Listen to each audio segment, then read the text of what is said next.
ጋሽ አሰፋ በጣም ከነፍሳቸው የሚወዷት አንድ ሴት ልጅ ነበረቻቸው። ሰላም ትባላለች። ሰላም ልጅ እያለች ኩላሊቷ ፌል አድርጎ ጋሽ አሰፋ ናቸው አንድ ኩላሊታቸውን ሰጠው ያሳደጓት። ጋሽ አሰፋ ምንም እንኳን በቂ ገቢ ባይኖራቸውም በቻሉት አቅም ቤተሰቡን ያስተዳድራሉ። ታዲያ የሁል ጊዜ ህልማቸው አንድ ልጃቸው የዓለማችን ምርጧ ዶክተር ማድረግ ነበር።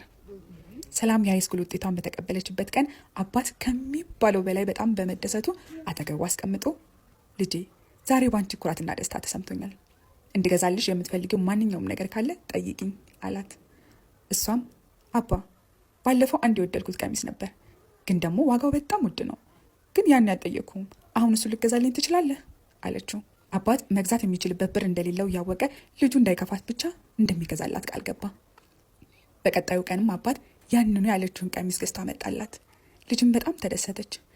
ነገር ግን እናት ያን ያህል ገንዘብ እንደሌለው ስለምታውቅ ከየት አምጥቶ እንደገዛላት ጠየቀችው። ያጠራቀምኩት ትንሽ ገንዘብ ነበር፣ በተጨማሪም አንድ ሰው ከሱ ጋር ተመሳሳይ የሆነ ደም ካለኝ ከለገስኩት ብር እንደሚሰጠኝ ነገረኝ።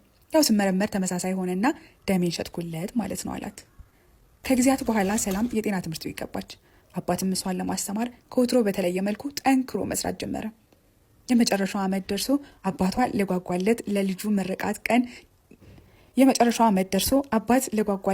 የልጁ ምርቃት ቀን ደረሰ። አባት ልጁ ደስ እንዲላት ከሰውም ተበድሮ ያለችውን ጨምሮ ለልጁ ምርቃት የአቅሙን ደገሰ። እናትና አባት ሴት ልጃቸውን ለመጀመሪያ ጊዜ ዶክተር ሆና ወደ ቤት የምትመጣበትን ሰዓት በጉጉት መጠበቅ ጀመሩ። ነገር ግን ልጃቸው አስክሬን ሆና ነበር ወደ ቤት የመጣችው። የምታፈቅረው ሰው በሷ ላይ ከሌላ ሴት ጋር ሲማግጥ አግኝታው ራሷን አጥፍታ። ምን እንዳልክ የኔ ልጅ ያው እኮ እሷ መራቂ እኮ ነች። እሷን እኮ ነው የምንጠብቀው።